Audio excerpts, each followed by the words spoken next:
All right, welcome to this weekly summary for August 29th to September 2nd. Will be the last weekly summary actually before the test that we have on Thursday. So there will be one other topic that we deal with. It's the homework that you have over the Labor Day weekend. That'll be the last thing we do. We started off the week, if you recall, just briefly going over the idea of those advantages. Like, we really are concerned with, during the Industrial Revolution, the rise of the corporation and what that corporation means for the Industrial Revolution. You can produce many more items, much bigger, because, as you notice here, because you have much more capital, you can gain much more money through the sale of stock. You're going to be able to have a business where you can raise millions and millions of dollars. This idea of limited liability, you're only into it. One of the advantages of a proprietorship, obviously, is the idea that, yes, you keep all the profit. But the problem with keeping all the profit is you also have all the loss. Well, if you've got limited liability, what you can do in a corporation is you only lose the amount of money you've put into it. So if you buy a share of stock, you can, if you buy $1,000 worth of stock, you're only going to lose $1,000 if that company goes belly up. We talked about the idea of much more expertise in a corporation. You can have vice presidents of marketing. You can have people that are experts at certain parts of the business, where in a proprietorship it's going to be harder to do that because you're that one person owning that business. And all of these lead to that idea of perpetual life. Corporations, you think about the Coca-Colas and the Pepsis and that, and they've been around for almost 100 years, some of them over 100 years, and it just makes it easier with that kind of situation.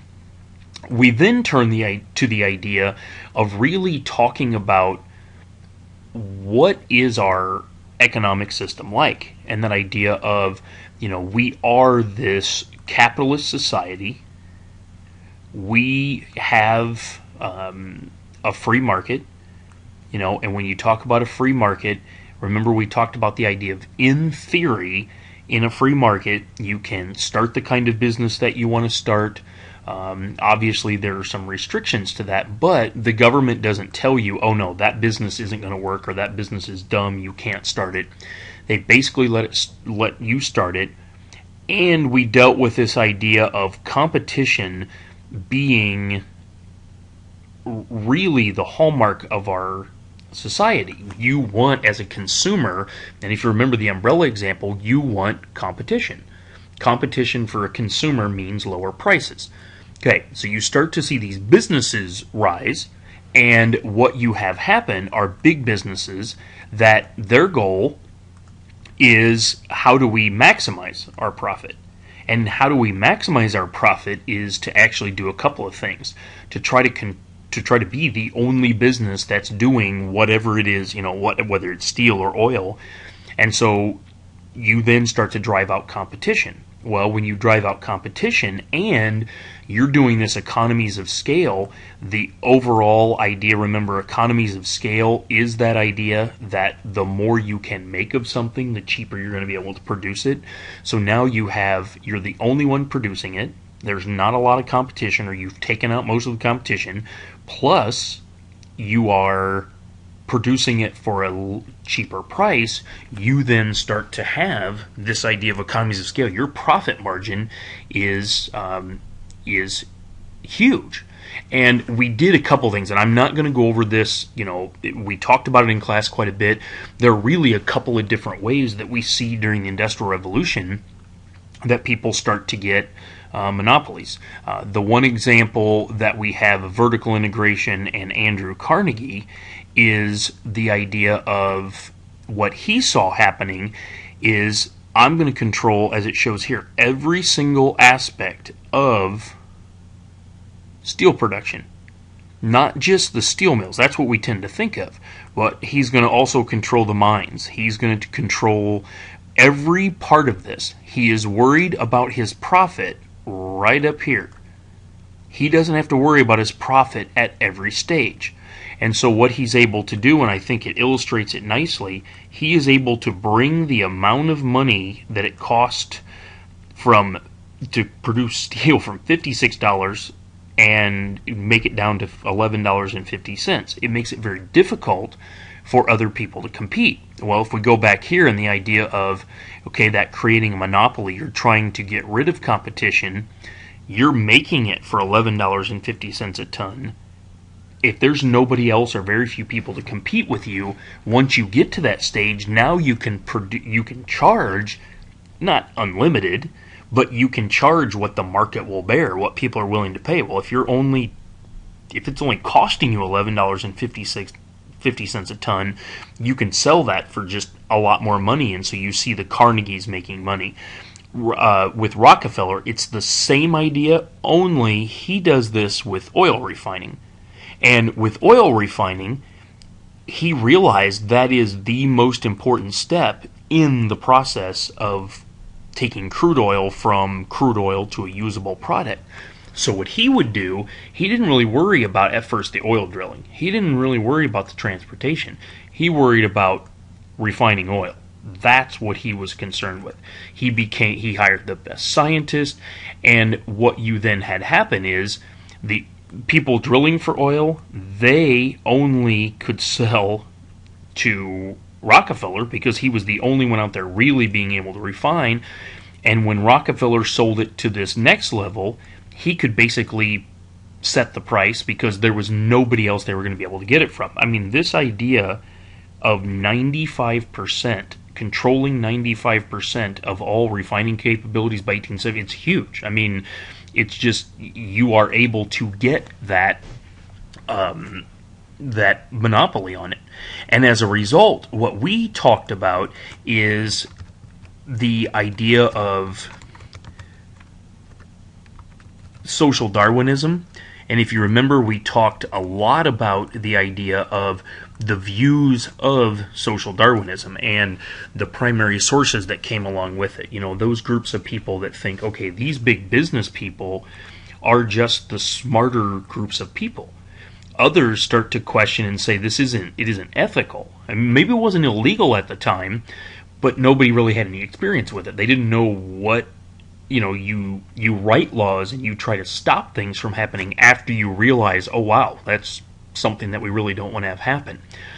So we spent really a day and a half, almost 2 days, talking about this issue of social Darwinism. So being social Darwinism, the fit survive. And those people who are believers in social Darwinism, obviously they're going to be the ones, and I didn't even think about putting the pictures on here, but the Biltmore house, they're the ones that are going to say, oh, those people deserve to have a house that big. They were they did everything right. They are smarter than everybody else. You also then have that other side that believes that just because you are wealthy doesn't mean you're better than everybody else. You also had this idea, and you do need to be familiar with the Gospel of Wealth, that idea of Carnegie saying, you know what, there is a responsibility. That the wealthy, yes, they offer a benefit. There's no question. The wealthy are smarter, the wealthy are probably more fit, but they also have that idea of being able to help all members of society come up a notch, providing that ladder, providing those tools. So being familiar with that Gospel of Wealth and looking that back over would be a good thing. The other thing that we talked about this week and spent some time on are the idea of the new immigrants, and so being familiar with those new immigrants. And you should have a note sheet that roughly looks like this. Now, again, I kind of messed up with the saving of it, but looking back and just being familiar with the idea that, here are these new immigrants. They're coming from Southern and Eastern Europe. They're coming from places like the Polands. They're coming from really this whole idea of Eastern Europe. And as we see, these Eastern Europeans are different than where they used to come from. They used to come from United Kingdom, France, Spain, Norway, Finland. I mean, places like that. Now we've got them coming from other places, and so as a result, what you have happen is, these people are, they're coming here because they're escaping poverty and persecution, all those things that we talked about, but they're also a very different group of people. And so being familiar with these characteristics of those new immigrants, and again, we talked a lot about this. I don't think we need to take a lot of time here. I didn't write anything on the experiences. That's the article that I gave you to look at, just the idea of being ushered through Ellis Island like cattle, and just being scared of coming into the United States and leaving family behind and not sure where you're going to live. And then we also spent time on Friday finishing up the idea of, those reactions. And I want to stress, some people, will get confused at this, is when we talk about reactions, it wasn't a very good circle. When we talk about reactions, what we're talking about is how other people reacted to them. And so you had those positive reactions. I circled businessmen here because, remember, that's kind of an unusual one, because the businessmen, they were taking advantage of them, but from an immigrant point of view, they were still helping them. They were providing them jobs. We spent some time talking about, the settlement houses, and I showed, I think in every class, the idea of, like in Hull House, and trying to teach these people where or how to fit in the United States. That yes, they're eating dinner here, but they would teach them manners, and they were teaching them how to really become Americanized, if you will, during the time period. So you have that going on. We also talked about the idea of the churches and the Salvation Army that are trying to help these people. On the other side are the negative reactions.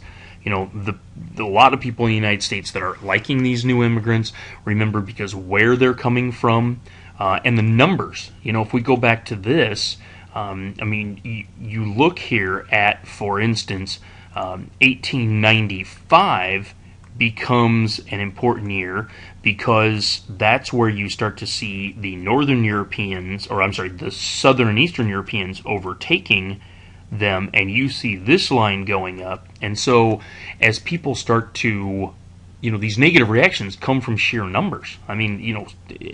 Immigration skyrockets at the time. I showed you this graphic also, that, if you look at the Hungarian population in 1870 in Philadelphia, it was 52. You look at 1910, and it goes to 12,495. You see this dramatic increase. And so obviously there are going to be these reactions to those immigrants. And you have, the old immigrants. And we spent some time today or Friday talking about that. Showed you the cartoon. I think I showed every class.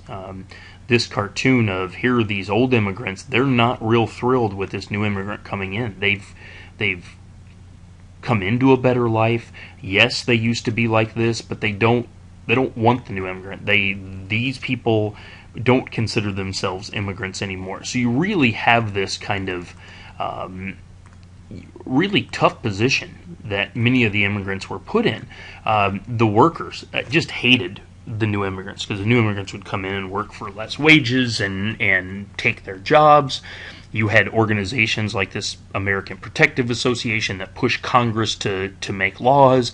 They were able to pass the Chinese Exclusion Act and, as it says, keep out basically Chinese workers, and Chinese immigrants in general. So when we left on Friday, the last thing we dealt with, and I just had you come up, and this is what we're going to pick up with on Monday, is you're going to see that we talk about this idea of city growth. We're going to see cities in a 50-year span of time, because of the Industrial Revolution, growing very rapidly.